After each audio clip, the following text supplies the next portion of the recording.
મિત્રો વિડીયોને શરૂ કરીએ સૌથી પહેલા માં ચામુંડા મંદિર ચોટીલાના ઇતિહાસથી।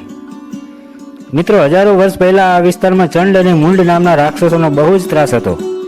રાક્ષસોના ત્રાસમાંથી બહાર નીકળવા માટે ઋષિ મુનિઓએ યજ્ઞ કરી અને માં આદ્યશક્તિનું આહવાન કર્યું અને માં આદ્યશક્તિ હવનકુંડમાંથી પ્રકટ થયા।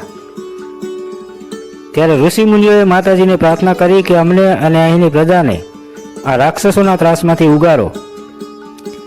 ત્યારે માં આદ્યશક્તિએ રણચંડી બની ચંડ અને મુંડ રાક્ષસનો વધ કર્યો અને માતાજી ચંડી ચામુંડા કહેવાયા। એટલે જ માતાજીની મૂર્તિ પણ 2 મુખવાળી છે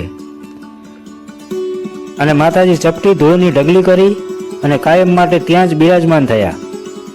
તેથી જ લોકો આજે પણ અહીંયા માતાજીના દર્શન કરી અને પગથિયાની બાજુમાં પથ્થરની દેગડી કરે છે અને માતાજીને પ્રાર્થના કરે છે કે હે માં, અમને પણ અમારા લાયક આશરો આપજો।